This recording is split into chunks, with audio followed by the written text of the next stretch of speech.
Ethan Caldwell had built everything from nothing. A foster care kid who turned a library computer into a $1 million company and a charity that gave other forgotten children a fighting chance. Then one morning, a single headline destroyed all of it. His lawyer vanished. Every elite attorney in Chicago turned their back. And when he sat alone in that courtroom with no one left in his corner, a 12-year-old girl in a school uniform stood up and said 4 words that made the whole room laugh. They shouldn't have laughed. Just before we get back to it, I'd love to know where you're watching from today, and if you're enjoying these stories, make sure you're subscribed. The morning it all collapsed, Ethan Caldwell was eating a granola bar in the back of a rideshare, scrolling through emails about a new community center his foundation was funding in Baltimore. By the time the car pulled up to his office building in downtown Chicago, his phone had already received 47 missed calls. He didn't know it yet, but his life had just changed overnight. The headline hit every major news platform simultaneously, which in itself was unusual. That kind of coordination doesn't happen by accident. Tech millionaire Ethan Caldwell accused of draining charity fund. Thousands of at-risk youth left without support. Below the headline was a photo of him at a gala from 2 years ago, champagne in hand, smiling wide, carefully chosen to make him look like exactly the kind of person the story wanted him to be. By 9 in the morning, his name was trending in all 50 states. Ethan was 28 years old, and up until that Tuesday, he had been one of the more quietly admired figures in the Chicago tech space. He hadn't gone to the right schools or come from the right family. He'd grown up bouncing between foster homes across 3 states, and he'd taught himself to code using a library computer and YouTube tutorials. His company, Bridge Tech Solutions, built software infrastructure for underfunded public schools, tools that help teachers track student learning gaps, tools that help districts identify kids falling through the cracks. The Caldwell Foundation, the charity now at the center of the scandal, had been funding after-school programs in 6 cities. He hadn't started the foundation for press coverage. He'd started it because he remembered what it felt like to be a kid nobody was looking for. None of that was in the headline. The story claimed that over $3 million designated for the charity's youth investment fund had been redirected through a series of questionable transactions over 18 months. The money was supposed to go toward mentorship programs, educational stipends, and emergency housing assistance for kids aging out of foster care. Instead, according to the allegations, it had been funneled into investment vehicles, high-risk, high-reward financial instruments, under Ethan's direction. When those investments failed, the fund collapsed. The kids got nothing. And somehow, conveniently, Ethan's personal accounts had grown during the same period. It looked damning on paper. That was the point. Anonymous sources fed the story to 3 different outlets at once. Legal analysts appeared on cable news within hours, people who hadn't seen a single document, speaking with absolute certainty about Ethan's culpability. A former associate, unnamed, described him as obsessed with wealth accumulation despite the charitable front. A financial blogger with 200,000 followers published a thread that went viral, complete with charts she'd clearly assembled from public filings she didn't fully understand. Ethan's attorney at the time was Douglas Hartwell, a well-connected defense lawyer who had never lost a high-profile case in his 30-year career. He was expensive, confident, and politically connected in ways that mattered. When the story broke, Douglas called Ethan before 8 in the morning and told him not to say a word to anyone. "We'll handle this," he said. "This is manageable." 12 days later, Douglas filed a motion to withdraw from the case. The stated reason was a conflict of interest. Vague, unexplained, offered with no further detail. Ethan asked him directly what happened. Douglas wouldn't meet his eyes. He said it was a professional matter and that Ethan should seek new representation immediately. Then he left the conference room, and that was the last time Ethan saw him. Rumors filled the vacuum quickly. Legal circles whispered that someone had approached Douglas's firm with a client whose interests directly opposed Ethan's, someone with deep enough pockets to make walking away from Ethan the more financially attractive choice. Others suggested something more direct. One anonymous post on a legal forum used the word pressure 3 times in a single paragraph before being deleted. Whatever happened, the effect was clear. Douglas Hartwell was gone, and Ethan Caldwell was walking into a preliminary hearing without representation. The Cook County Courthouse on that Thursday morning was louder than usual. News vans lined the street outside. Protesters held signs, some in support of Ethan, most against him, all of them working off media-shaped narratives rather than facts. Inside, the gallery was packed. People came the way people come to things they expect to be entertaining. Ethan sat at the defense table alone. He was wearing a gray suit that suddenly felt too formal without anyone sitting beside him. His hands were folded on the table, but his left thumb kept moving, pressing slowly into his right palm, a thing he did when he was trying to stay calm. Judge Patricia Owens was in her late 50s, with a reputation for running a tight courtroom and a low tolerance for theater. She looked at the defense table, then at the paperwork in front of her, then back at the defense table. "Mr. Caldwell," she said, "I've received the withdrawal notice from Mr. Hartwell's firm. Is that accurate? You currently have no legal representation?" "Yes, Your Honor," Ethan said. His voice held, but just barely. A murmur went through the gallery. "And you understand that these proceedings will continue regardless of your representation status?" "I understand. Have you made attempts to secure new counsel?" He had. He'd contacted 14 firms in 10 days. Some hadn't returned his calls.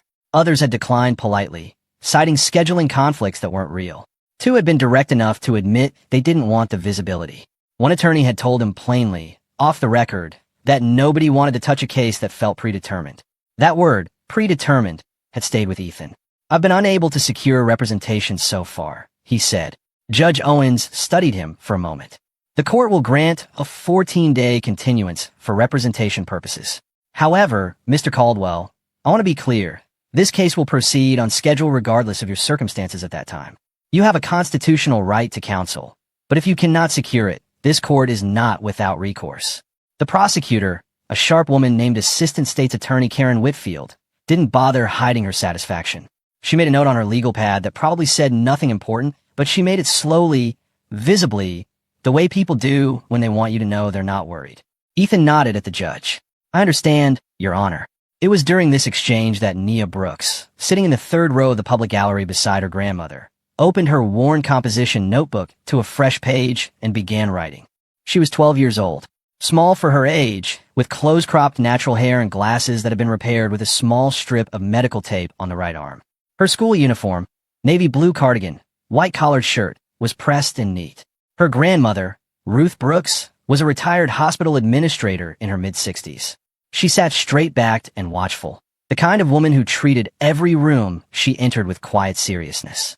They came to the courtroom on Tuesdays and Thursdays. Had been coming for 2 weeks. Ruth had explained to the school that Nia had a medical appointment on those mornings, which wasn't entirely a lie. Ruth believed the law was medicine for society, and she believed Nia needed to be near it. Nia had filled half the notebook already. Case timeline, procedural observations, a list of every objection she'd heard and whether it was sustained or overruled. Notes on body language, questions she wanted answered. When Ethan struggled during the judge's questioning, pausing too long, using non-legal language in a legal space, clearly unfamiliar with procedural framing, Nia leaned toward her grandmother and spoke quietly. He said, "I think," when the judge asked about evidence. You can't say "I think" in a procedural hearing. It signals uncertainty about facts you should already know. Ruth looked at her granddaughter sideways. "Hush, baby." He also didn't object when Whitfield referred to the missing funds as established fact.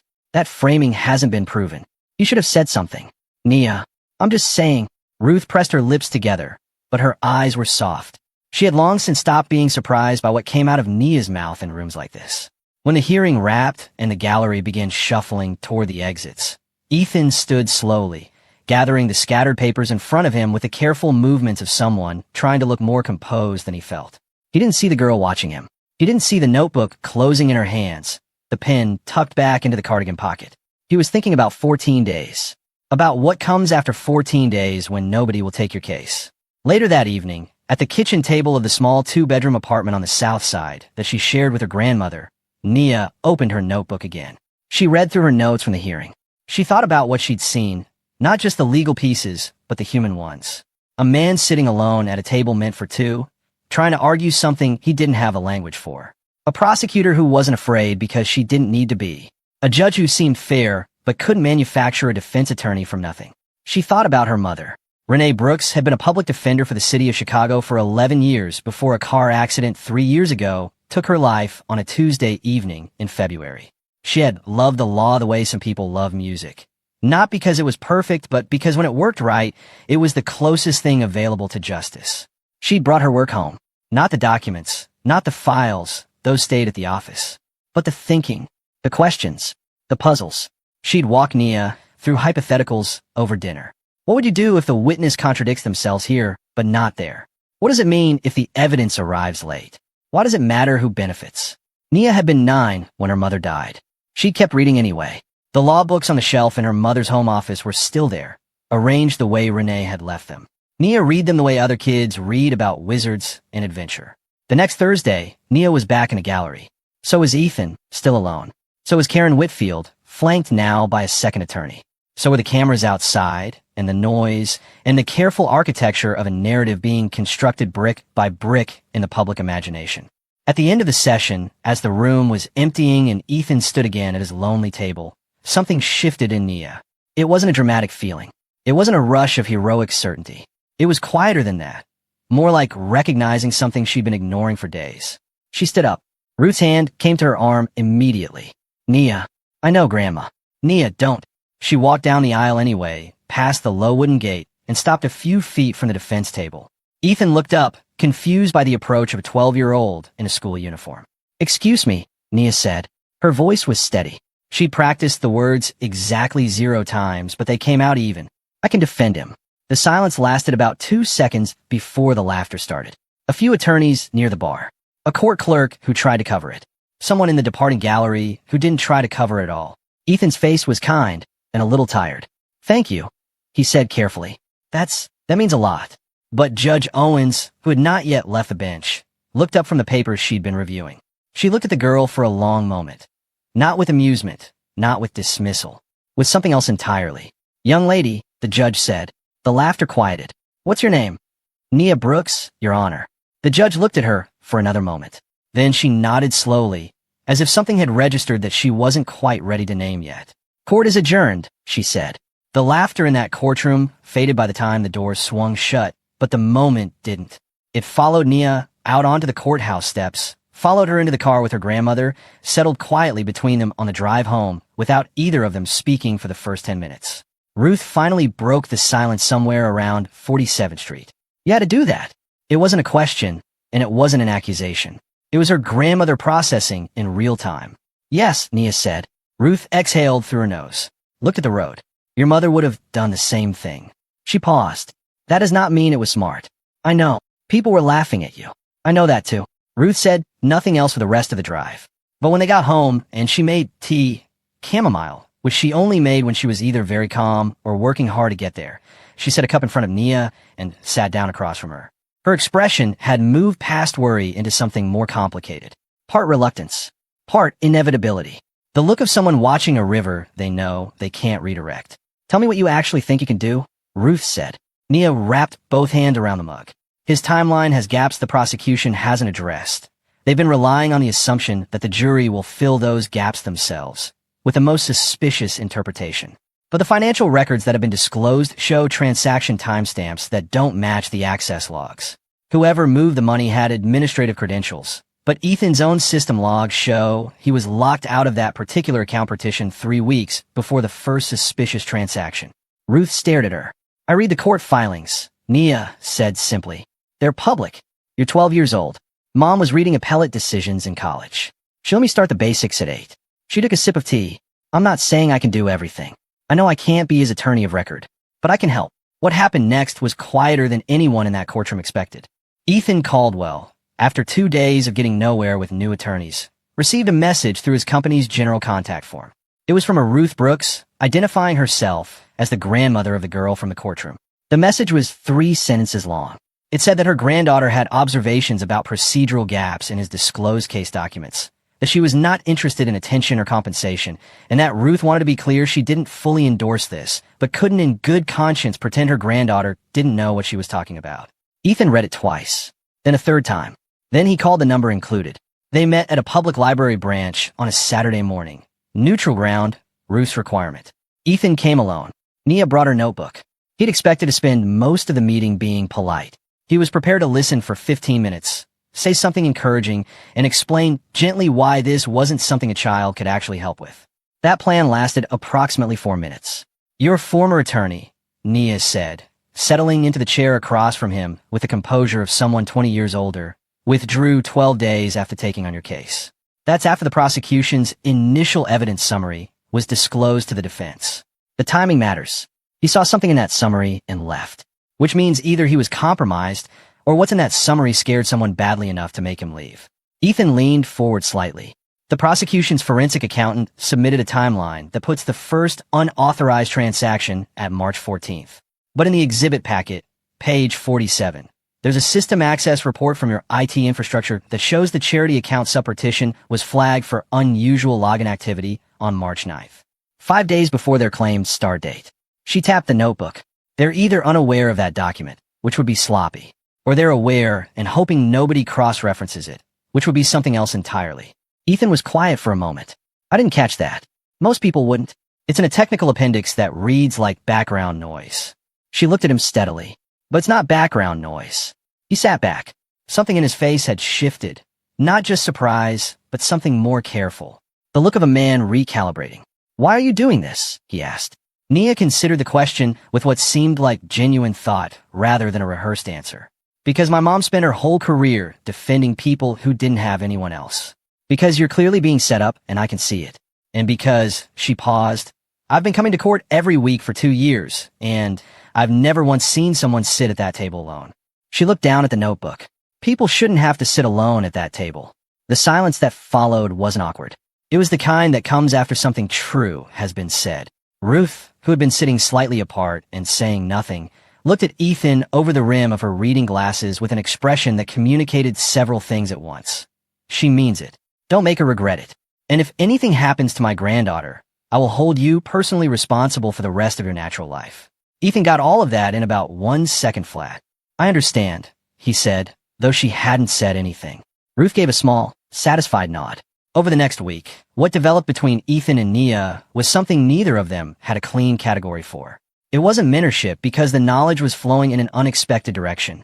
It wasn't friendship exactly, though warmth was building. It was more like a working partnership, two people with different resources and identical investment in the same problem. He would meet her at the library on weekday afternoons, after school. She'd come with pages marked in the case documents. She'd made her own copies, organized by date and relevance, with color-coded tabs. Green for timeline discrepancies. Yellow for witness statements. Red for anything that felt deliberately buried. There was a lot of red. Walk me through the corporate structure again, Ethan said during one of those afternoon sessions, sliding a printed org chart across the table. Nia studied it. Your company had 3 financial administrators with top-level access. You, your CFO, and Victor Hale as your co-founder. Victor's access was technically the same tier as yours, but his login credentials for the charity sub-accounts were set up separately, through a third-party portal that your internal IT team didn't monitor the same way. Ethan's jaw tightened slightly at Victor's name. Victor and I built this company together. I know, Nia said. That doesn't mean he didn't do anything. And it doesn't mean he did. What it means is that access existed on his end that could explain the discrepancy without pointing directly at you. That's relevant to the defense. He testified that he barely interfaced with the charity accounts. He testified that he barely initiated transactions. That's a very specific word. Initiating a transaction and having the access to do so are 2 different things. She looked at him. Did you notice that in his statement? Ethan hadn't. He rubbed his face with both hands. How do you know this stuff? She reached in her bag and set 3 books on the table. Evidence Law and Practice, Criminal Procedure, Constitutional Constraints, Digital Forensics, and Electronic Evidence, a guide for lawyers. I found the last one in the back of a shelf at a used bookstore on Halstead. It's about 8 years old, but the principles hold. He stared at the books, then at her. Then he did something unexpected. He laughed. Not the polite kind, and not the disbelieving kind. A real one, the kind that surprised him. You bought that with your own money? For dollars, she said, completely serious. He shook his head slowly. Nia, it was relevant. Outside of those sessions, Ethan was quietly arranging things. He coordinated with Ruth to ensure a car was available whenever Nia needed to travel to the courthouse or the library. He arranged for a tutoring program through his company's educational technology arm to pick up Nia's participation at no cost. Not phrased as charity, phrased as program outreach, because he understood instinctively that Ruth would refuse charity but might accept something that felt mutual. He never mentioned it directly to Nia. Nia knew anyway. She didn't say anything. She just worked harder. Meanwhile, journalist Laura Finch had been watching the case from a different angle. Laura was 34, a financial investigative reporter for the Chicago Courier who had spent 3 years covering corporate fraud in the Midwest. She had a reputation for going after stories other reporters left on the table. She'd been suspicious of the Caldwell case from day one. Not because she thought he was definitely innocent, but because the velocity of the narrative felt manufactured. Stories that move that fast, that uniformly, with that many anonymous sources, in her experience, they were being pushed. She started pulling the financial threads. The charity's structure. The investment fund's paper trail. The timing of the anonymous leaks. The name of the PR firm that several of the attacking media outlets had in common, buried in their contributor metadata. She wasn't ready to publish anything. She didn't have enough, but she was getting somewhere. She also noticed the 12-year-old in the courtroom.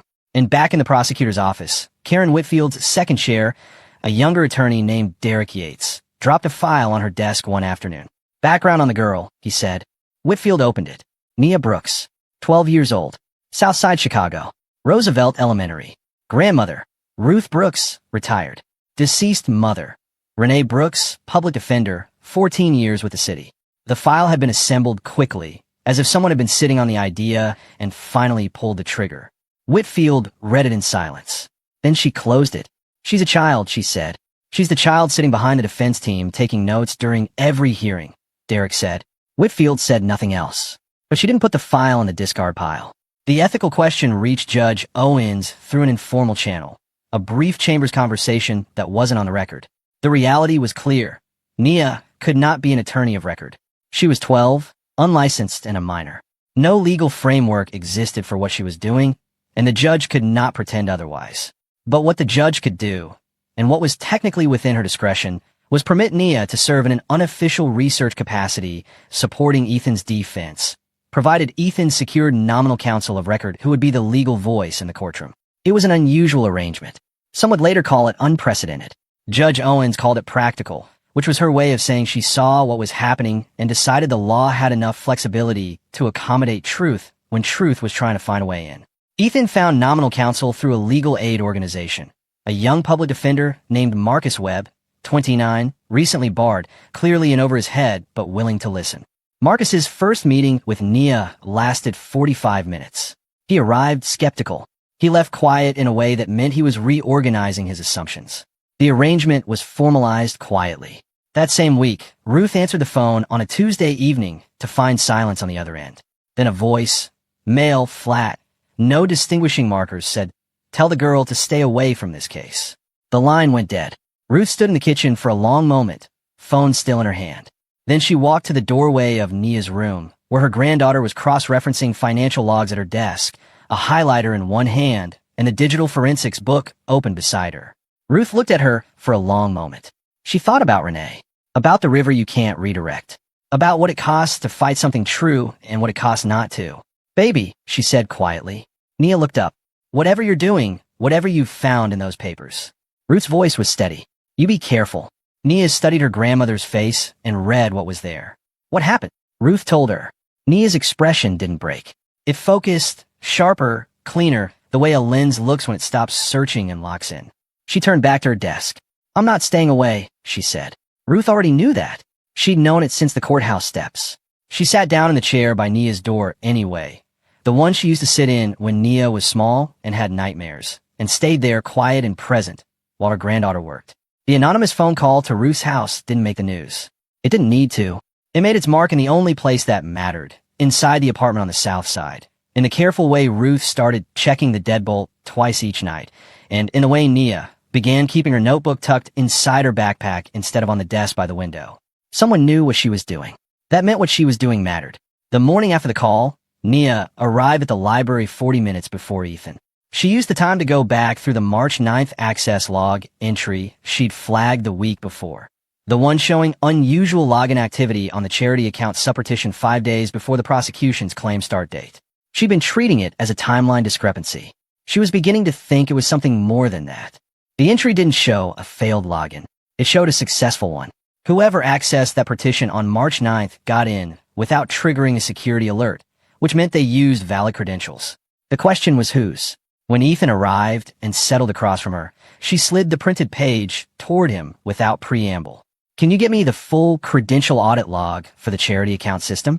Not just the access summary, the raw log. Every user ID, every timestamp, every session duration." Ethan looked at the page. "My IT team archived everything when the investigation started. I can request it." "Request it today," she said. and asked them specifically for the session tied to March 9th. I want to know how long the login lasted and what actions were performed during that session. He pulled out his phone and sent the message while she was still talking. That was something she'd noticed about him in the past week. He had stopped second-guessing her requests. He just moved. The prosecution's forensic accountant, Nia, continued, submitted findings based on transaction records. But transaction records are the output. The log is the process. If the log shows actions during that March 9th session that align with the unauthorized transactions, then either the forensic accountant missed it, or they had it and didn't disclose it. Ethan was quiet for a moment. If they had it and didn't disclose it, then they withheld evidence that could exonerate you. She said it flatly, without drama. That's a different kind of problem for them. He leaned back in his chair. You know, when you say things like that, you sound exactly like he stopped. Like a lawyer? Like someone who's been doing this for 20 years. She allowed a small shrug. My mom used to say the law doesn't care how old you are. It only cares whether you're right. He nodded slowly, and for a moment the two of them just sat with that, the memory she'd offered in the space he gave it. The IT audit logs arrived the following morning. What they showed made Ethan's stomach drop. The March 9th session had lasted 37 minutes. During that window, a series of account mapping changes had been made.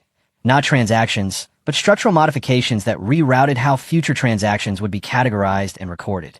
In plain terms, someone had quietly rearranged the accounting architecture so that subsequent fund movements would appear on the surface to originate from Ethan's primary access tier.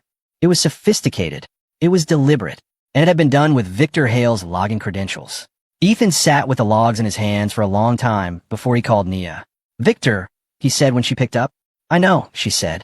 I figured it was either him or someone who had access to his credentials. He was my partner for 6 years. She didn't fill the silence with reassurance. She let him sit in it, which he later recognized as exactly right. I need you to understand something, he said finally. Victor grew up with even less than I did. We built this company together from nothing. If he did this, he stopped again. If he did this, Nia said carefully, we still don't know why. Knowing someone did something and knowing why they did it are two different questions. Right now, we only have the first one. She heard him breathe. Focus on the logs, she said. We need to know whether the prosecution had access to them before filing their forensic report.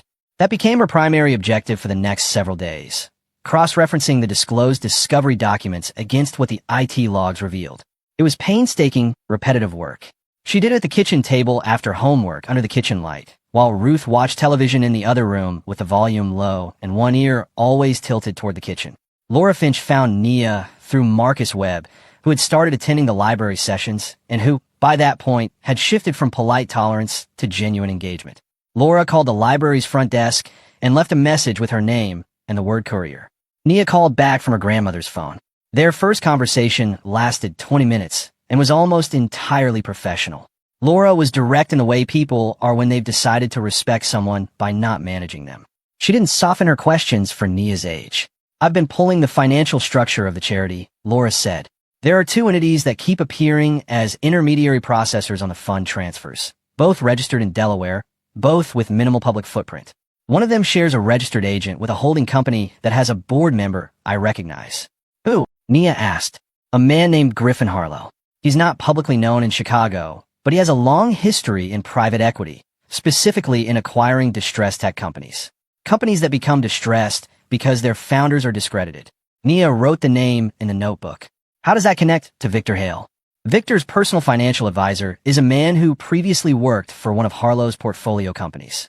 Laura let that land. It's not proof. It's a thread. It's a good thread, Nia said. It's also a dangerous one. Harlow has lawyers the way other people have furniture. Noted. Nia tapped her pen against the page. I'll tell Ethan. Can you document the corporate connection formally enough to include an emotion? There was a brief pause on Laura's end, the kind that meant she was recalibrating. Then, how old are you again? 12. Right. Another pause. Yes, I can document it. That was the beginning of the alliance between Nia and Laura Finch. Not dramatic, not ceremonial. Just two people who recognized each other as serious and decided to work together. The school, meanwhile, had noticed Nia's absence on Tuesday and Thursday mornings. The principal, a decent man named Mr. Coleman, had called Ruth twice. Ruth had been honest with him the second time in the way she was honest when she'd run out of patience for the polite version. Her granddaughter was assisting in a legal matter and would be present for all graded assessments. Mr. Coleman had not pushed further. though his expression during their phone call suggested he had many thoughts he was keeping professionally contained. What Mr. Coleman couldn't protect Nia from was the hallway. The story had reached her school the way stories reach schools, in fragments, distorted by repetition and the particular social cruelty of 12-year-olds who haven't yet learned to separate status from truth. A girl named Destiny, who sat 2 rows behind Nia in social studies, had found an article online claiming Nia was a publicity stunt planted by Ethan Caldwell's PR team to generate sympathy. The article was anonymous and appeared on a site Nia had never heard of, but Destiny didn't require journalistic credibility. She required an audience, and she had one. "Girl, you know you're being used, right?" Destiny said, loudly enough for the 6 people around them in the hallway to hear. "He's just putting a little black girl in front of the cameras so people feel sorry for him." Nia didn't stop walking. "My cousin said it's all fake. You're not actually helping with anything." Nia kept walking, but she sat in the bathroom for 4 minutes during second period, hands pressed flat against the sink counter, looking at her own reflection. Not crying, just absorbing. There was a version of Destiny's words that didn't have a clean answer. Not because the accusation was true, but because the question underneath it was real. What if I'm not actually helping? What if I just think I am? She thought about the March 9th log, the 37 minutes, the account mapping changes. She dried her hands and went back to class. That afternoon at the library, she was quieter than usual. Ethan noticed. "You okay?" "Yes." He waited. "People at school are saying I'm a stunt." He was quiet for a moment. "Does it matter?" "Not to the case." "That's not what I asked." She looked at the table. "A little. For about 4 minutes." "4 minutes is reasonable," he said. "I've been averaging about 2 hours a day of that particular feeling for the past 6 weeks." He said it without self-pity, just as fact. "Then I think about the March 9th log, and I remember there's something true to hold on to." She nodded. That was enough. The IT logs, once Marcus formatted them properly for a potential motion, revealed something that pushed everything forward. The prosecution's forensic accountant had received the full server access report as part of the original investigation file.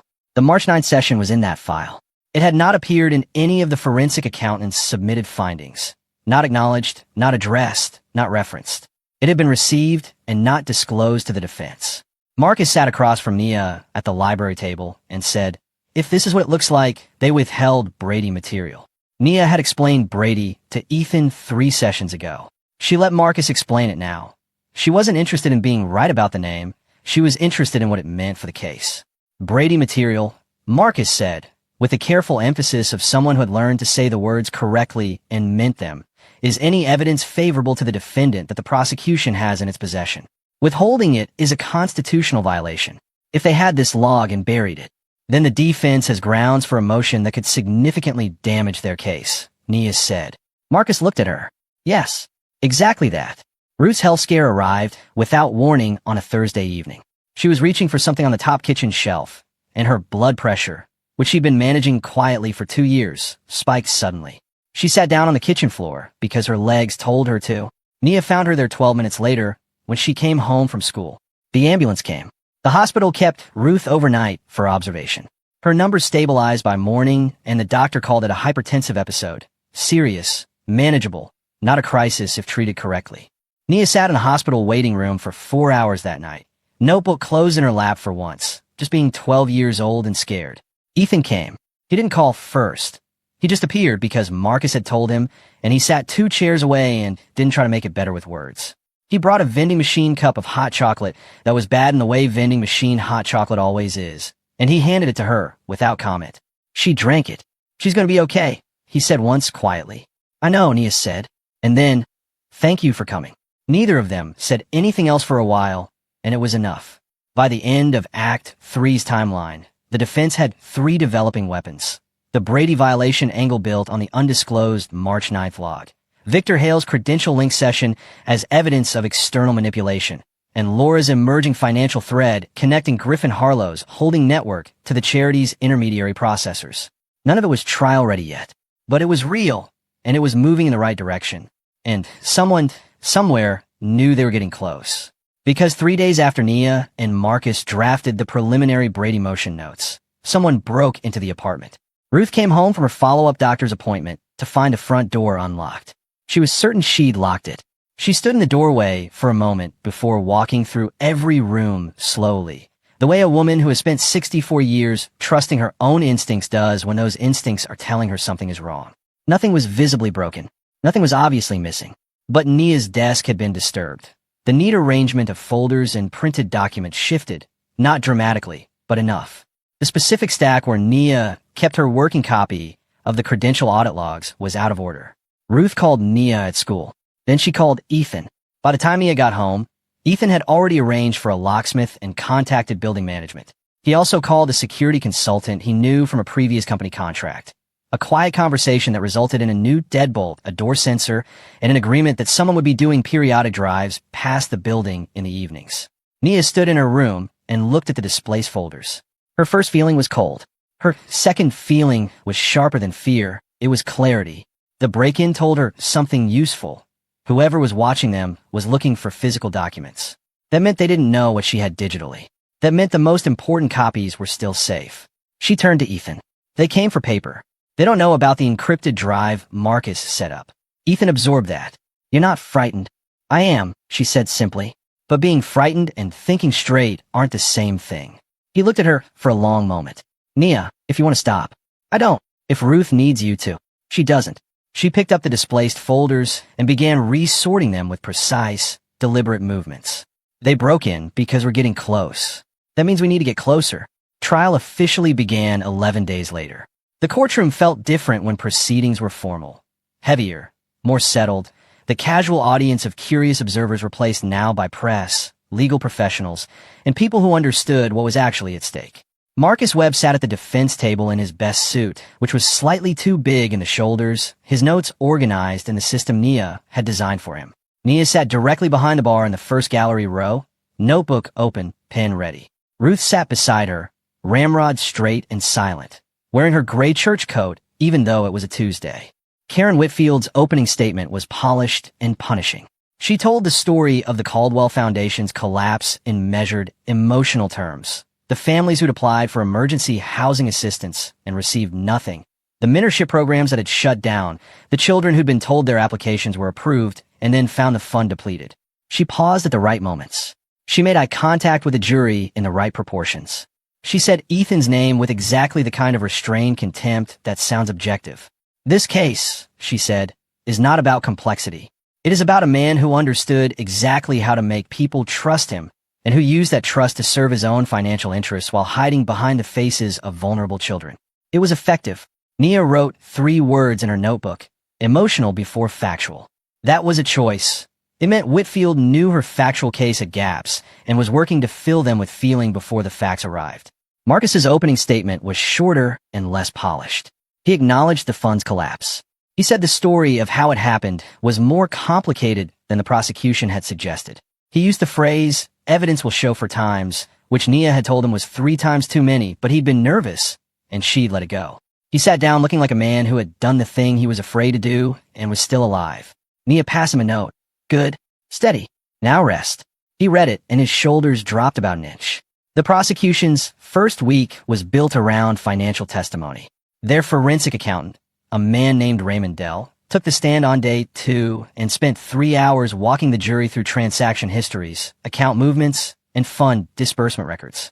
He was experienced, credible, and carefully narrow. He testified to what the record showed without being drawn into what they didn't show. Whitfield kept him on a tight leash.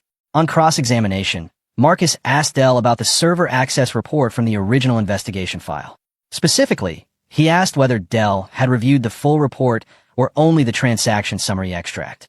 Dell said he had reviewed the transaction summary. Marcus asked whether he was aware that the full report contained session-level access logs predating the transactions he'd analyzed. Dell paused. I reviewed what was provided to me by the investigative team. The full server access report. Were you provided that document? A slightly longer pause. I would need to review my records. Were you aware of a session logged on March 9th?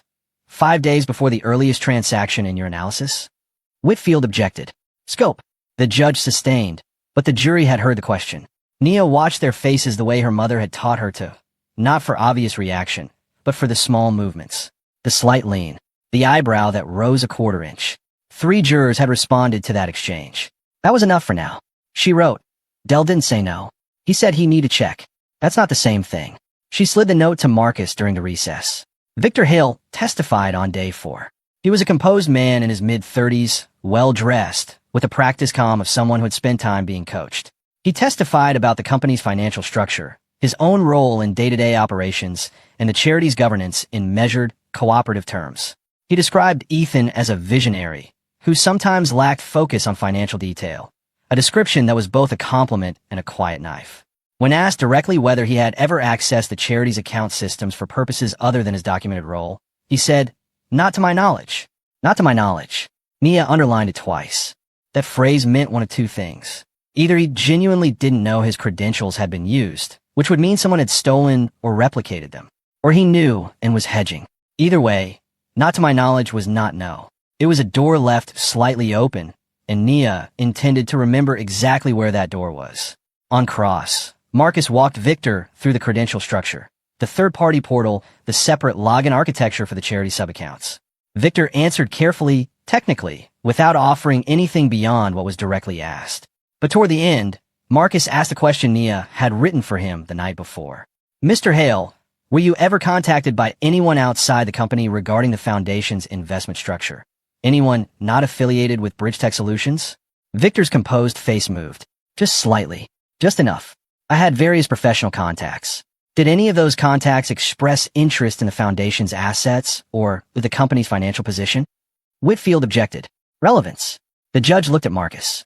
Marcus said, carefully, "Your Honor, the defense expects to establish that external parties had both motive and access opportunity relevant to this case. This line of questioning goes directly to that foundation." The judge allowed it. Victor answered that he didn't recall specific conversations of that nature. His eyes went briefly to a spot slightly above Marcus's head when he said it. Nia wrote, "He's lying. Or he's scared. Either one is useful." The moment that shifted the courtroom's temperature came on day 6, during the testimony of prosecution forensic technology expert Dr. Patricia Scholes. She was testifying about digital access patterns, how the unauthorized transactions were consistent with Ethan's administrative behavior based on historical usage patterns. It was technical, dense, and the jury was visibly losing the thread. In her analysis, Scholes referenced a timestamp cluster that she said indicated consistent access from Ethan's primary credentials. Nia was reading Scholes's submitted report simultaneously. She found the discrepancy in about 4 minutes. She wrote it on a notepad, tore the page, and passed it forward to Marcus through the person sitting between them. A paralegal Ethan had arranged to sit as a relay point for exactly this purpose. Marcus read it, read it again, then stood for cross-examination. "Dr. Scholes, you referenced a timestamp cluster beginning March 12th in your analysis. Your submitted report describes this cluster as originating from what you called primary administrative access. Is that correct?" "That's correct. Your submitted report also identifies the access point for this cluster as terminal ID 4-alpha.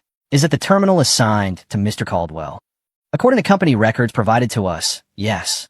"Are you aware that according to those same company records, specifically the IT infrastructure map submitted in the prosecution's own exhibit packet, page 83, Terminal 4-alpha was reassigned to a shared conference room workstation 3 weeks before your timestamp cluster begins?" Scholes stopped. The courtroom was very quiet. "The terminal reassignment log," Marcus continued, and here Nia could hear the steadiness in his voice that hadn't been there in his opening statement, "shows 4-alpha moved from Mr. Caldwell's private office to a common area accessible to multiple employees. Does your analysis account for that reassignment?" Scholes looked at her notes, then at Whitfield, then back at Marcus. "I would need to review the reassignment documentation.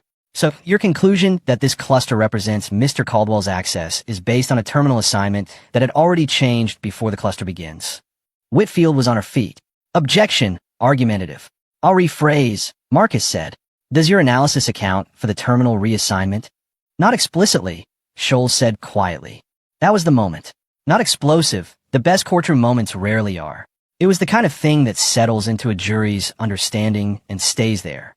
Behind the bar, Nia exhaled slowly and wrote nothing for a full minute. She just let it exist. That evening, Ethan found her sitting on the courthouse steps after proceedings wrapped.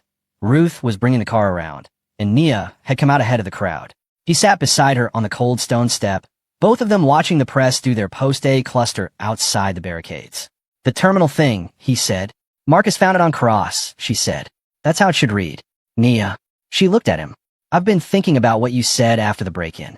that being scared and thinking straight aren't the same thing. He paused. I've been scared since the morning this story broke. Mostly I've been thinking about what I'm losing. The company. The foundation. My name. He looked out at the press. Today was the first day I started thinking about what I might get back. She was quiet for a moment. My mom used to say the truth has its own momentum. You just have to get it moving. She sounded like she was remarkable. She was, Nia said. Not sad, just certain. Ruth pulled up at the curb. Nia stood, tucked the notebook under her arm, and looked down at Ethan. Tomorrow they're putting on their financial analyst. I need to review his deposition tonight. There's a gap in his accounting methodology. He used an averaging model that smooths over the single period anomaly where the account mapping changes would show up. If Marcus asks about the period-specific variance, I'll tell him, Ethan said. Don't tell him too late. Give him time to sit with it. Understood. She walked toward the car. He watched her go. This 12-year-old in a cardigan and repaired glasses, carrying a worn notebook full of the kinds of observations that had taken seasoned attorneys years to develop, and felt something he hadn't felt in 6 weeks of this. Something that felt, carefully, like hope. The encrypted files arrived that night. The whistleblower accountant, who had disappeared weeks earlier after trying to make contact, resurfaced through a secure, anonymous channel that routed through Laura Finch's encrypted journalist inbox. The package contained internal correspondence, financial architecture diagrams, and a series of emails referencing the foundation's investment structure. Laura forwarded the package to Marcus immediately. He called Nia at 9:15 in the evening, which Ruth almost didn't allow, but ultimately did, because Marcus's voice had a quality she recognized, the voice of someone who has just seen something that changes the shape of a situation. Nia read through what he described. Then she asked him to read her 3 specific passages aloud. By the time she went to sleep that night, she had already begun drafting the questions those documents would eventually require. The case wasn't over, but it had tilted decisively, quietly, in the direction of truth. The encrypted files sat on Marcus's laptop like a locked room everyone was afraid to open too fast. Laura had forwarded them through a secure channel at 9:15 in the evening, and by 10 o'clock Marcus, Ethan, and Nia were on a video call. Nia at the kitchen table, Ruth pointedly not leaving the room, Laura speaking from what sounded like a parking garage for the privacy of it. I haven't read everything, Laura said. I wanted eyes on it before I drew conclusions. But the header on the main correspondence file uses a name I've seen before. Griffin Harlow. Ethan was Nia had already pulled up her notebook to the page where she'd written the name 3 weeks ago when Laura first mentioned it. Beside it she'd written, Shell Companies, Delaware Registrations, Charity Intermediary Processors. She looked at those notes now and felt the quiet satisfaction of a thread that had led somewhere real. Read me the header of the second document, she said. Laura read it. It was an internal memo addressed to a distribution list of 4 names. None of them Ethan, none of them Victor. The subject line read, BridgeTech Acquisition Timeline, Phase 2. The room, or the 4 separate rooms connected by a video call, went very still. Phase 2, Ethan said slowly. They weren't trying to punish you, Nia said. Her voice was calm, the way it got when something she'd been half expecting finally arrived. They were trying to acquire you, destroy the founder's credibility, collapse the stock value, pick up the company's assets at a fraction of their worth. The charity was just the cleanest lever. Marcus exhaled hard through his nose. That's not just fraud. That's a coordinated corporate takeover through criminal means. Which is why the prosecution's case feels so polished, Nia continued. They didn't build it from investigation. They built it from a blueprint that already existed. Someone handed them a finished narrative. Laura said, I need 48 hours with these files before I publish anything. I want to be sure of what I'm reading. Don't publish yet, Nia said immediately. If this goes public before we use it in court, they'll have time to prepare a counter-narrative. We need to put it in front of the judge first. Another small pause on Laura's end. That's smart. Can you document the corporate chain formally? The connection between Harlow's holding network and the intermediary processors on the charity's fund transfers. I already have most of it. I need 2 more registry pulls to complete the chain. Do those first, Nia said. Everything else waits. After the call ended, Ruth set a glass of water on the table beside Nia, without a word, and went back to her chair. Nia looked at the glass, then at her grandmother's back, and understood the gesture for what it was. Not softness, but solidarity. Ruth was not going to tell her to stop. She was going to make sure she had water while she worked. Nia worked until midnight. The documents. Once Marcus and Ethan spent 2 full days carefully parsing them with Laura's guidance, revealed a picture that was both larger and more specific than anyone had fully anticipated. The encrypted correspondence included emails between Griffin Harlow's chief of staff and a person identified only by initials, WD, discussing the timeline for what they called the Caldwell reputational event. There were references to coordinated media placement. There was a line, chilling in its casualness, that read, "Legal exposure minimal if prosecution cooperation established early." That line, prosecution cooperation, was the most dangerous thing in the entire file. It implied someone inside the legal process had been either compromised or deliberately aligned with Harlow's objective. It didn't name names. It didn't need to. The implication was enough to shift the entire gravitational field of the case. Marcus brought the documents to a sealed chambers meeting with Judge Owens on a Thursday morning. Nia wasn't present. She couldn't be, procedurally, but she had prepared a 12-page summary memo that organized the documents by relevance, cross-referenced them against existing trial exhibits, and flagged 3 specific passages as most legally significant. Marcus presented it as his own analysis. He did so with the composure of a man who has genuinely grown into something. Judge Owens read the memo. Then she read it again. She asked Marcus 2 pointed questions about the corporate chain documentation. He answered both correctly because Nia had anticipated both questions and briefed him the evening before. When Marcus came out of chambers, he found Ethan waiting in the hallway. He didn't say anything for a moment. He just nodded, a slow, deliberate nod that meant things had gone the right way. The courtroom shifted in ways that were subtle but unmistakable. Judge Owens began ruling on objections with a precision that felt different from the first week of trial. Tighter, more alert to framing. When Whitfield's team submitted a supplemental exhibit, the judge took 20 minutes to review it privately before admitting it, which was unusual and which the prosecution's table clearly registered. Something had changed in the temperature of the room, and only 2 people on the defense side understood fully why. One of them was 12 years old and sitting in the gallery taking notes. The other was watching her do it and finally, after 6 weeks of fear and isolation, felt like he wasn't alone. Outside the courtroom, the media was beginning to move. Not because of anything the defense had said publicly. Ethan had maintained strict silence per Nia's insistence. But because Laura's investigative piece, carefully calibrated and published on a Friday afternoon, had introduced the term Shadow Investor Consortium to the public conversation without naming Harlow directly. It was precise enough to be credible and restrained enough to be legally protected. It asked questions rather than made accusations. It noted inconsistencies in the prosecution's timeline. It did not mention Nia. She had asked Laura not to mention her. Laura had honored that. The piece moved slowly at first, picked up by 2 financial journalism outlets, then a legal blog, then a national wire service.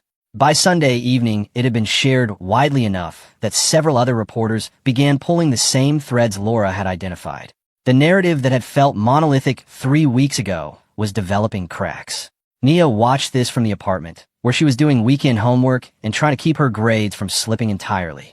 She had a history essay due Monday on the Reconstruction era. She wrote about the gap between legal freedom and actual protection, between what the law said and what it delivered, and whether courage could survive the distance between those 2 things. She got a 94 on it. The anonymous attacks on Nia had not stopped. A new wave of social media posts claimed she had fabricated the credential audit documents, that the logs had been altered to create a false exculpatory narrative. The posts were specific enough to sound credible and vague enough to be impossible to directly refute without disclosing protected case materials. They targeted her school, her neighborhood, her appearance, her age. 2 girls at school printed something out and left it on her desk. Nia picked it up, read it, folded it in half, and put it in her bag. She didn't say anything. At lunch, she sat alone and ate her sandwich and reviewed her notes on the prosecution's upcoming witnesses. That evening, Ethan called to check in, something he'd started doing on evenings when he knew a hard day had happened. He didn't always know how he knew. He just did. "How are you?" he asked. "Working," she said. "Nia, I found something," she said, because that was more useful than the other answer. In the prosecution's Exhibit 41, the financial analyst's supporting documentation, there's a footnote on page 19 that references the averaging methodology I flagged after the Scholes testimony. The footnote cites a data range that excludes the specific 2-week window when the account mapping changes occurred, meaning their analyst built his model to smooth over exactly the period we need the jury to see clearly. It wasn't an oversight. The exclusion is cited. He made a choice about that date range, and he put it in a footnote hoping nobody would read page 19 of the financial appendix. Ethan was quiet for a moment. Will Marcus be able to use that? I'll make sure he can. Nia, what they're posting about you online doesn't change page 19, she said.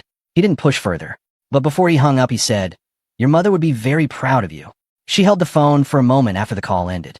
Then she opened her notebook to a fresh page and began drafting the cross-examination questions for the financial analyst. The procedural violation came into full clarity during a joint defense review session 4 days later. Marcus had been reviewing the prosecution's original discovery disclosure index against what had actually been provided. The March 9th server session had been logged in the disclosure index. Item 47C, full server access report, BridgeTech Foundation subaccounts. But the physical document provided to the defense had been the transaction summary extract only. The full report with its session-level logs had been logged as disclosed but not actually included. That's not ambiguous, Marcus said. He said it with the quiet conviction of someone who had learned the difference between suspicion and proof. That's a Brady violation on paper. The index says they gave it to us. They didn't give it to us. File the motion, Nia said. It could blow up their whole case. That's the point. Marcus filed the Brady motion on a Tuesday morning. Judge Owens scheduled an emergency hearing for Thursday. The prosecution's response was aggressive. They claimed the omission was administrative, a filing error, inadvertent. Whitfield's face in the courtroom that Thursday was controlled but tight around the eyes in a way Nia had not seen before. The judge did not dismiss the charge, but she issued a formal rebuke to the prosecution and ordered full disclosure of all server access documentation within 24 hours. She also noted, on the record, that the court would be reviewing the integrity of all prior disclosures. It was not an acquittal, but it was a crack wide enough to let the light in. 3 days after the Brady motion hearing, a man approached Nia outside her school. She was walking toward the corner where Ruth usually waited with the car on Tuesday afternoons. The man fell in a step beside her. Middle-aged, plain coat, the kind of forgettable appearance that takes effort to achieve. He held a small recorder in a way that was meant to look casual. Nia Brooks, he said, as if confirming something he already knew. She kept walking. I don't do interviews. I'm not exactly a journalist, he said pleasantly. I'm more of a consultant. I work with some people who are concerned about the direction of the Caldwell case. He paused. You're 12 years old. That's a remarkable thing, what you're doing. Remarkable enough that people are paying attention. She said nothing. The concern, he continued, still pleasant, still walking, is that you're being used by people who don't have your best interests in mind. That when this is over, however it ends, a 12-year-old girl from the South Side doesn't come out of this with much. No law license. No platform. Just a story that people will have already moved on from. Another pause. It would be a shame if your future opportunities were affected by how this plays out. She stopped walking, turned to look at him directly. He was smiling in the way people smile when they think they hold something you need. What you just said, Nia told him evenly, is a threat dressed up as concern. I've read enough depositions to know the difference. She held his gaze. I'm going to tell my attorney about this conversation. And if you come near me again, my grandmother is going to call the police, and the journalist covering this case is going to write about it. She turned away. Have a good afternoon. She walked to the corner without looking back. Ruth's car was there. Nia got in. She sat for a moment with her hands in her lap. Baby, Ruth said. Drive, please, Nia said. Her voice was steady. And then I'll tell you. Ruth drove. Nia told her. By the time they got home, Ruth had already called Ethan. Ethan increased the security arrangements within the hour. He also called Marcus, who called the court's victim and witness assistance coordinator, who flagged the incident for formal documentation. It wouldn't stop anyone who was serious about applying pressure, but it created a paper trail, and paper trails, as Nia had learned, had their own kind of power. You handled that exactly right, Ethan told her that evening. I was scared, she said. I know, but being scared of him wasn't useful. So I just didn't use it. He was quiet for a moment. I want you to know something. What's happening to you because of this case, the posts, the people at school, this man today, none of it is something I would have chosen for you. If I could go back to that courthouse and tell you to sit down and stay out of it. You couldn't have, she said. I wouldn't have listened. He laughed, the real kind, the surprise kind. No, you probably wouldn't have. I'm not doing this for you, she said, not unkindly. I mean, I'm doing it because it's right. Because the truth is right there in the documents, and someone has to see it. You just happen to be the person the truth belongs to. He didn't say anything for a moment. Then, your mom raised you exactly right. My grandma finished the job, Nia said. Give her credit too. Victor Hale made contact on a Wednesday evening, 8 days before closing arguments were scheduled. He didn't call Ethan directly. He called Marcus on a number Marcus had listed in a public bar directory filing. The call lasted 6 minutes. Marcus took notes. Afterward, he called Ethan, and Ethan called Nia, and the three of them talked through what it meant. Victor wanted a meeting. Not a formal one. No lawyers present. No recording. Nothing official. He wanted to speak to Ethan privately, and he wanted it understood that what he said in that room could not be used directly without his consent. He's scared, Nia said. Obviously, Ethan said. His voice was complicated, not cold, but careful. 6 years of partnership sat behind that careful tone. He said, threats against his family. Marcus said. Those were his exact words on the call. He used them twice. Nia turned that over. He's not confessing. He's positioning. He wants to know what protection looks like before he decides how much to say. Can we get a protection? Ethan asked. That depends on what he gives us, Marcus said. If what he knows is substantial enough to implicate Harlow's network directly, there are mechanisms, federal witness coordination, prosecutorial cooperation agreements. He paused. But none of that moves fast, and he needs to understand that before the meeting. Let me think about what to ask him, Nia said. She spent the next evening drafting a list, not of questions, but of what the defense actually needed for Victor. Not a full confession, not a dramatic courtroom revelation. What they needed was specific, confirmation that his credentials had been accessed by an external party and any direct communication he had received from Harlow's network. Those two things, combined with what was already in the encrypted files, would close the gap between suggestion and proof. The meeting happened in Ethan's company conference room on a Thursday evening, with building security cleared and phones left outside the door. Victor arrived looking like a man who had not been sleeping. He was thinner than he'd appeared on the stand. His hands, when he sat down, were still on the table in the deliberate way of someone managing an internal tremor. Ethan looked at him for a long moment before either of them spoke. 6 years. A company built from a shared nothing. Whatever was coming, that was real, and it sat in a room with them. I didn't know it would go this far, Victor said. Not as an excuse, as a fact. Tell me what happened, Ethan said. Victor's story came out slowly, with the friction of a man releasing something heavy he had been holding for a long time. A man named Raymond Cole, a representative of Harlow's holding network, had approached Victor 18 months ago at a conference in San Francisco. Not aggressively, conversationally. He'd expressed admiration for BridgeTech's growth trajectory and suggested that certain investors were interested in the company's future. Victor had taken the meeting in the way founders take meetings. Curious, non-committal, professionally open. What followed was gradual. A series of conversations. An offer of personal financial incentives, consulting fees, investment opportunities, in exchange for access to certain company account structures. Not transactions. Just access. Just architecture. The language had been carefully engineered to sound administrative rather than criminal. He said it was due diligence preparation, Victor said, for a potential acquisition offer. He said the charity account access was part of standard financial mapping. And you believe that? Ethan asked. Victor looked at the table. I wanted to believe it. There were things happening in my personal finances. Decisions I'd made. I needed the consulting fees. He stopped. I gave Cole my login credentials for the sub-account portal. I told myself it was temporary, that I'd change them after the due diligence period. You never changed them, Ethan said. No. The room was quiet. By the time I understood what they'd actually done with the access, Victor said, the foundation had already collapsed and your name was in every headline. They told me if I said anything, they had documentation that would make it look like I was the primary actor. They had my credential access.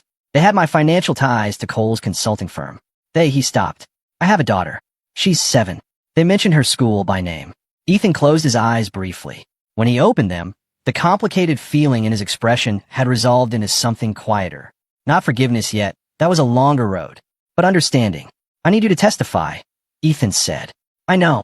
Not about everything. About the credential access and Cole's identity. Can you do that? Victor looked at him for the first time in the conversation with something other than shame.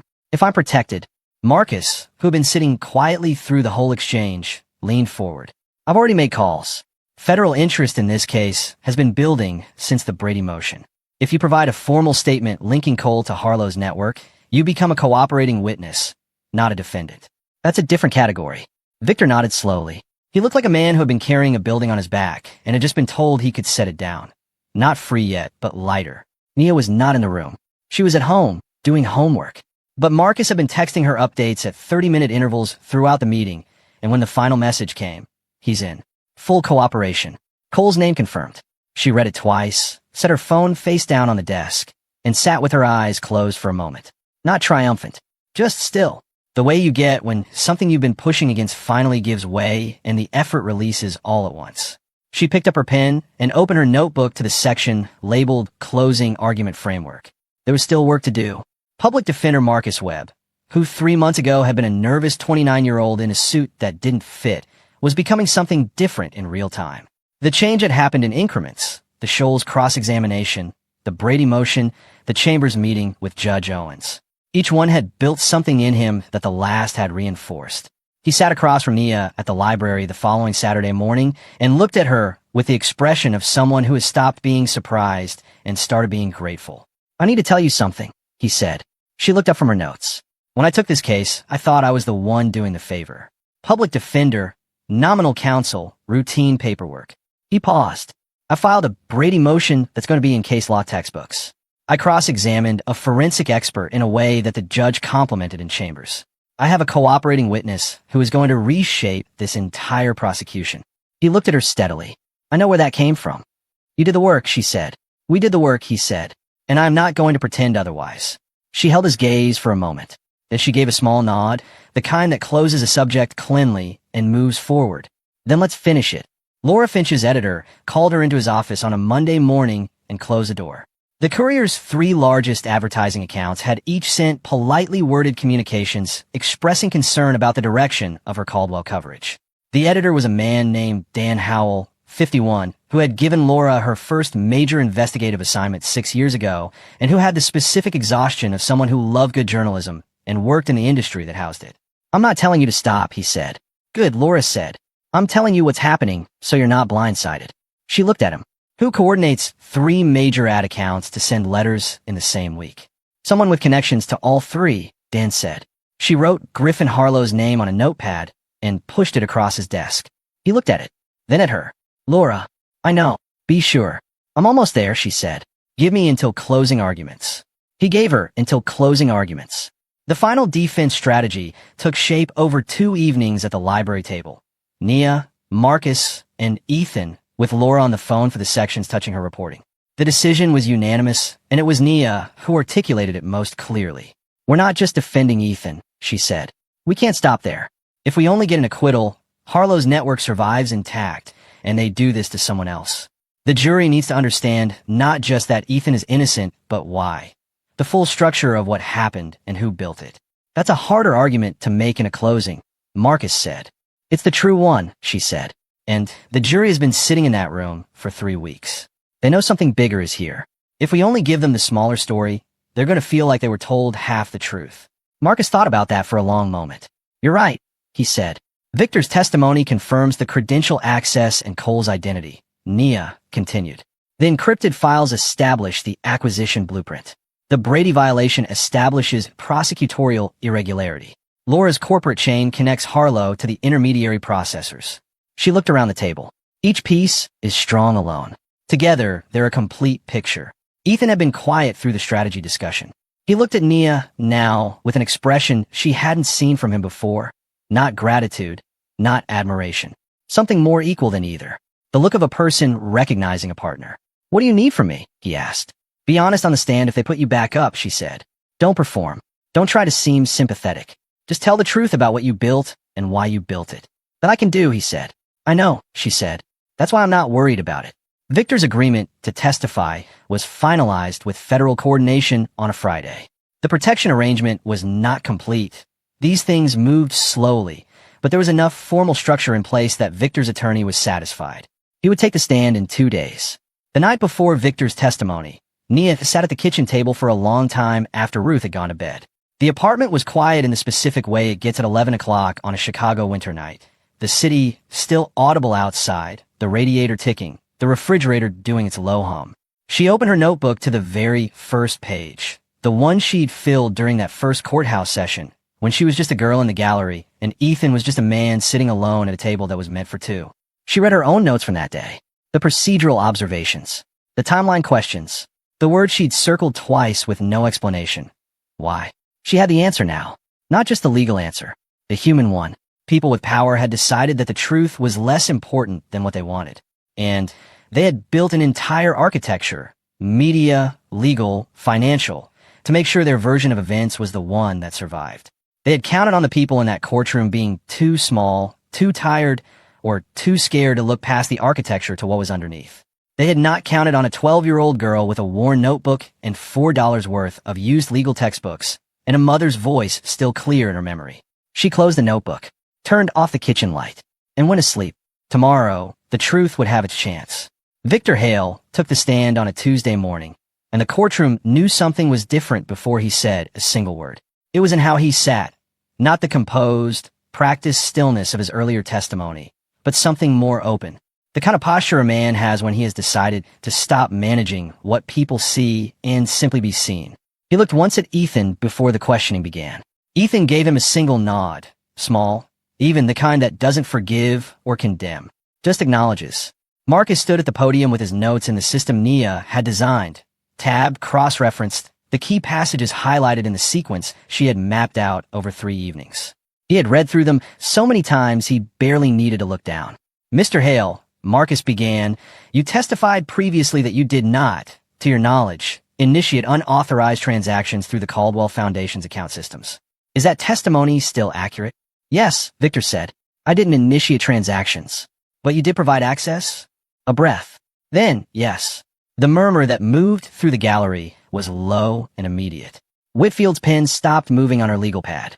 Victor told the story with the same friction and heaviness he'd carried into Ethan's conference room, but cleaner now, organized by Marcus's questions into a sequence the jury could follow. Raymond Cole's approach at the San Francisco conference. The consulting arrangement.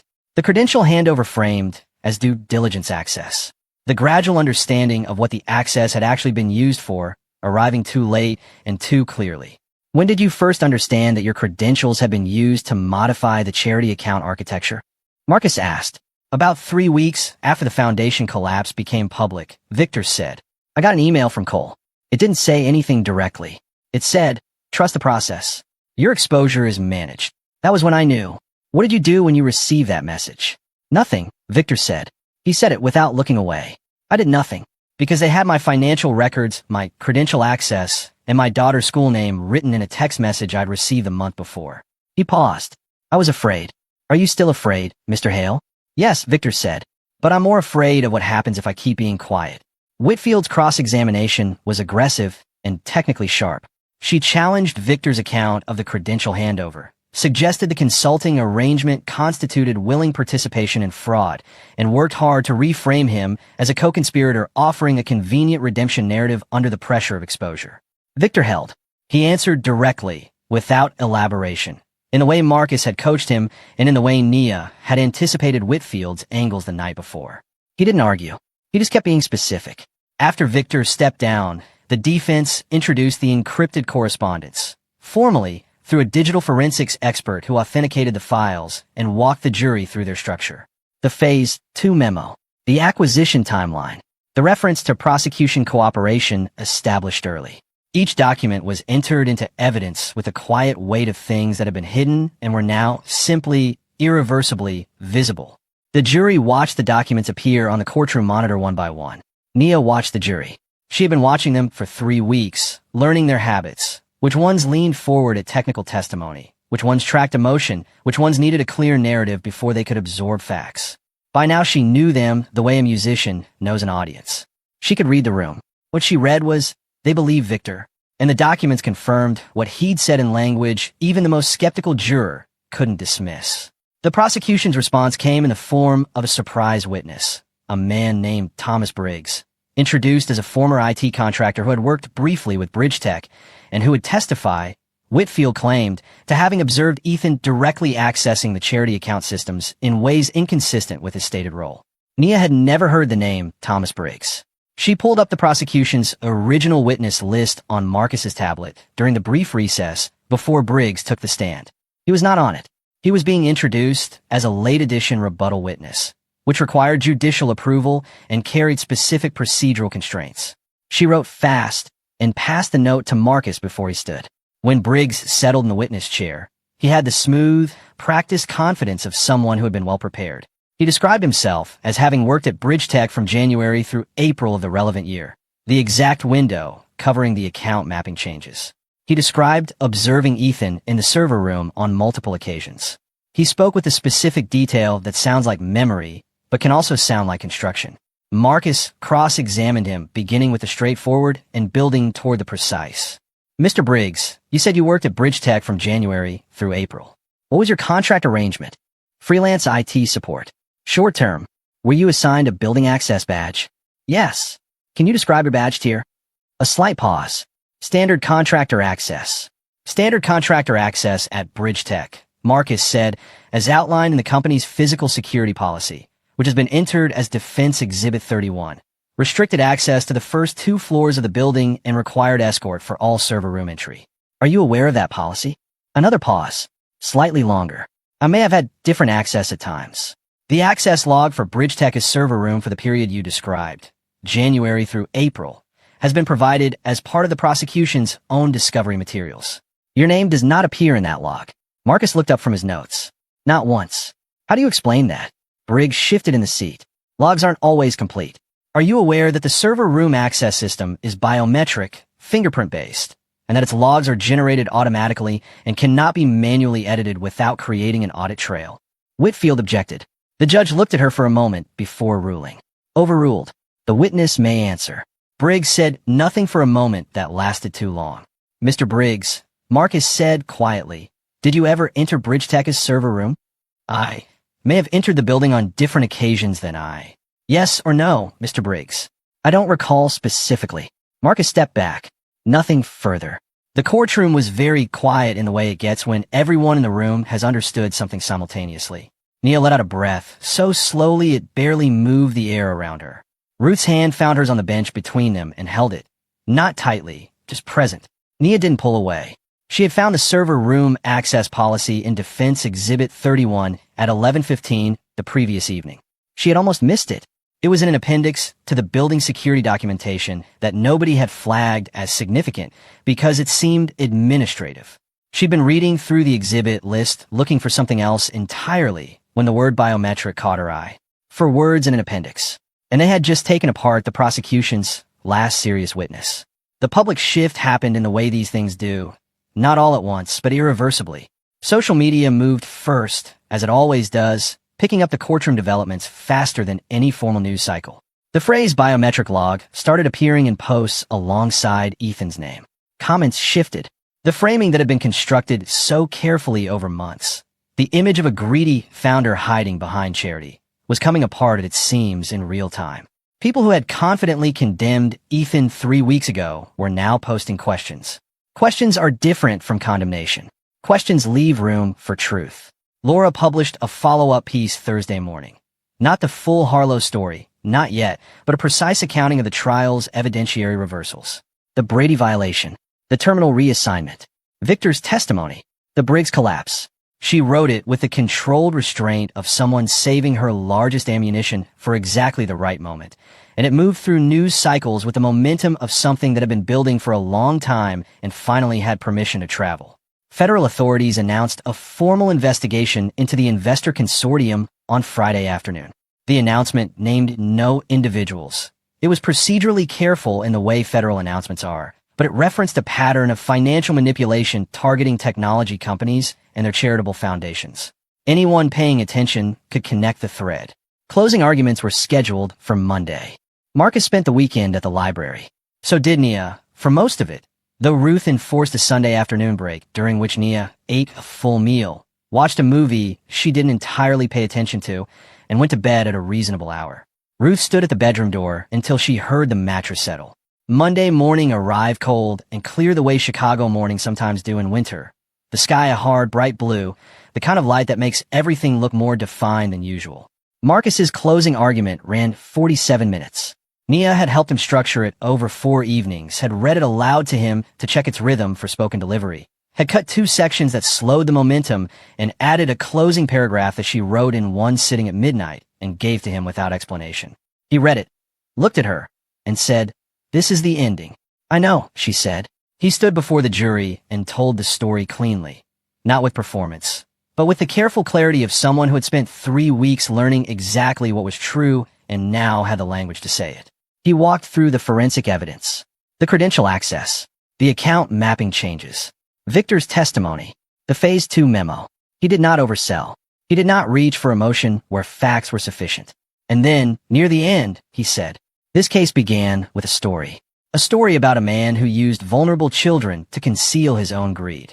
That story was constructed carefully, distributed deliberately, and designed to arrive in this courtroom before any of the facts could. It worked for a while, the way well-made lies tend to work. It filled the space before the truth had time to get here. He paused. The truth is slower than a lie. It requires documentation. It requires cross-examination. It requires someone willing to sit with the evidence long enough to understand what it actually says, rather than what it was arranged to suggest. The truth in this case required months of work and a great deal of courage from people who had every reason to look away and chose not to. He looked at the jury. Ethan Caldwell built something real. He built it from nothing, for kids who had nothing, because he remembered what nothing felt like. Someone decided his success was more valuable than his innocence. Your verdict is the only available answer to that decision. I'm asking you to give the right one. He sat down. The paragraph Nia had written at midnight was the last thing the jury heard from the defense. Whitfield's closing was sharp and competent and significantly shorter than planned. She focused on what remained of her timeline argument and the financial records, avoiding the witnesses who had unraveled. It was professionally executed damage control, and everyone in the room recognized it as such. The jury went out at 2:15 in the afternoon. They were out for 11 hours over 2 days. Nia went to school on Tuesday. She sat through her classes and answered questions when called on and ate lunch and did not look at her phone more than 4 times in the hallway. People left her alone. Even Destiny, who had been loudest in the fall months of the case, seemed to understand that something was resolving and that she was on the wrong side of it. When the jury signaled a verdict on Wednesday morning, Marcus called Nia at 7:45. Today, he said. I know, she said. She was already dressed. The verdict was delivered at 10:23 in the morning. Ethan stood at the defense table with Marcus beside him. Nia was in the first gallery row, notebook closed for the first time in months. Ruth was beside her, hands folded in her lap, posture exact as always. The foreperson, a woman in her 50s who had tracked every exhibit with focused attention throughout the trial, stood with the verdict form and read it without drama, the way people do when they understand that the words themselves carry all the weight that's needed. On the charge of financial fraud in the first degree, not guilty. The gallery exhaled as one. On the charge of misappropriation of charitable funds, not guilty. Someone behind Nia made a sound that was trying not to be crying and failing. She did not turn around. She looked at the back of Ethan's head and saw the moment the verdict reached his spine. The slight change in how he held himself, the set of his shoulders shifting from brace to something else. Something released. On all remaining charges, not guilty. The gallery broke. Not into chaos, into the loud, disorganized sound of a room full of people processing something simultaneously, some with joy, some with the particular discomfort of people who had been loudly wrong about a thing for a long time. Cameras outside the courthouse, watching through the live feed, captured the moment Ethan turned and said something to Marcus that nobody else heard. Marcus was crying. He made no attempt to hide it. The jury's written statement, unusual in its length and specificity, formally criticized the investigation's handling of disclosure obligations and called for a review of the forensic methodology used in the prosecution's financial analysis. In plain terms, the jury was not just acquitting Ethan. They were saying, on the record, that the process that brought him to trial had been broken. Judge Owens accepted the verdict without comment and then, before adjourning, said something that was not in any script. This court has observed, throughout these proceedings, that truth sometimes arrives through unexpected channels and by unconventional means. The justice system depends not only on its formal participants, but on the integrity of everyone willing to engage with it honestly. She paused, and for just a moment her eyes moved to the gallery. Court is adjourned. Nobody in the room missed where she looked. Outside on the courthouse steps, the press was dense and loud. Ethan stood with Marcus and made a brief statement, thanking the jury, thanking his legal team, calling for a complete investigation into the investor consortium. He did not mention Nia by name. That had been her specific request, delivered clearly 3 days before. This isn't my story, she had told him. It's yours. Tell it.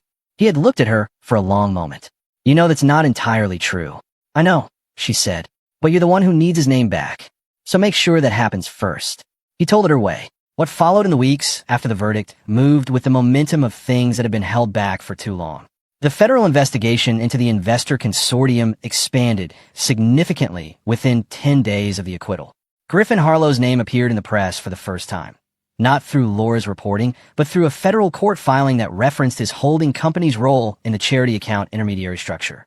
Laura published her full investigation the same afternoon, the piece she had been building for 4 months. The corporate chain, the acquisition blueprint, the Phase 2 memo, the advertising pressure on her own editor. It ran to 6,000 words and was read by more people than anything the Courier had published in 3 years.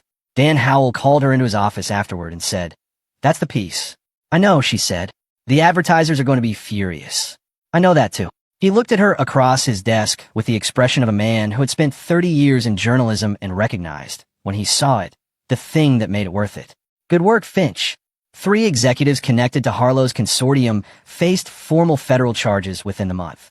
Raymond Cole, the man who had approached Victor in San Francisco, whose name Victor had provided in his testimony, was arrested on a Tuesday morning outside a hotel in Atlanta. The arrest was brief and quiet and made the news by the afternoon. Victor Hale entered a formal cooperation agreement with federal prosecutors. The arrangement included protective measures for his family and a reduced exposure agreement that acknowledged his role as a coerced intermediary rather than a primary actor. His relationship with Ethan did not recover to what it had been. 6 years of partnership, and that particular kind of trust don't reconstitute after this. But on the day the cooperation agreement was finalized, Victor sent Ethan a message. 3 sentences. It said he was sorry. It said he knew sorry wasn't sufficient. It said he hoped the foundation would rebuild.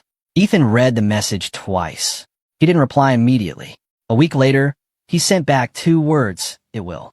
That was the end of that conversation and the beginning of whatever came after it. Something that didn't have a clean name, but was honest, which is usually enough. Ethan restructured Bridge Tech in the weeks following the acquittal with the careful attention of someone who has learned exactly what unmonitored access enables. He brought in an independent ethics board. He separated the foundation's governance entirely from the company's financial architecture, establishing a fully independent oversight structure with external auditors. He announced a new initiative, a fellowship program for kids aging out of foster care, providing housing assistance, mentorship, and technology training. He named it without fanfare and funded it from his own accounts before the company's finances had fully stabilized. He did not hold a press conference about it. He just built it. Nia found out through Marcus, who had been quietly looped in as a pro bono legal advisor for the foundation's new governance structure. She called Ethan when she heard. "You started already," she said. "It was overdue," he said. "You didn't have to name it what you named it." "I know." A pause. "Do you mind?" She was quiet for a moment. She thought about her mother, about what her mother had believed the law was for, and what it felt like when it worked right. About 11 hours of jury deliberation and a 4-person reading 4 words in a flat, clear voice. "No," she said. "I don't mind." The scholarship offers started arriving within 2 weeks of the verdict. Universities, foundations, legal organizations. The range was wide enough to be overwhelming if you were 12 years old and hadn't expected any of it. Ruth managed the correspondence with the methodical efficiency of a woman who had spent a career in hospital administration and understood that paperwork, handled correctly, is a form of protection. Nia read each offer. She was thoughtful about them in the way she was thoughtful about most things, not dismissive, not dazzled, but evaluating. She told Ruth which ones seemed genuine and which ones seemed like they were more interested in a story than a person. Ruth agreed with her assessments in every case. The media attention was significant for about 3 weeks and then began to recede, the way attention does when the drama has resolved and the ongoing work isn't as narratively convenient. Nia watched it recede without regret. She had not wanted the attention. She had wanted the outcome. She went back to school full-time, did her homework, returned the borrowed law books to the shelf in her mother's home office, where they lived between the cases she was not yet working on. She started a new notebook, not for the Caldwell case, which was closed, but a general one. Cases she read about in the news. Procedural questions she wanted to understand better. A running list of legal concepts she hadn't fully worked through yet. She was 12 years old. She had a great deal of time. On a Saturday morning in March, 3 months after the verdict, Ethan drove to the south side and knocked on Ruth's door. He had a box, small, neatly wrapped, the kind of wrapping that took effort. Ruth let him in with the expression she reserved for people she had decided to trust after a long period of careful observation. Nia came out of her room in a sweatshirt and socks. "What's this?" she said, looking at the box. "Open it," he said. Inside was a new notebook, Hardcover, substantial, better quality than the worn composition books she'd been using. On the inside cover, he had written one line in his own handwriting. For whoever needs someone in their corner. She looked at it for a moment. Then at him. Thank you, she said. They sat at Ruth's kitchen table and drank tea. Ruth's chamomile, the same kind she made when she was working hard to be calm or had already gotten there, and talked for 2 hours. Not about the case. About what came next. About law school and what it actually required. About the difference between knowing how systems worked and knowing how to move within them. About the kids in the new fellowship program and what they needed most. Mia had opinions about all of it. Ethan listened to every one of them with full attention, the way people listen when they know they are in the presence of something worth hearing. When he left, Ruth walked him to the door. On the step, he turned. She's going to be extraordinary, he said. Ruth looked at him with the calm certainty of someone who has known a thing for a very long time. She already is, she said. He nodded, walked to his car, drove away through the cold March morning, through the city that had tried to take everything from him and had not managed it. Because truth, as it turned out, had its own momentum. You just had to get it moving. And sometimes, when you couldn't do that alone, a quiet girl in a worn cardigan and repaired glasses would sit down across from you in a library and show you where to start. If a 12-year-old girl with $4 worth of used law books could stand up against an entire system built to bury the truth, what's your excuse for staying silent? If this story moved you, hit that like button, subscribe, and stay close because the next one is going to hit even harder.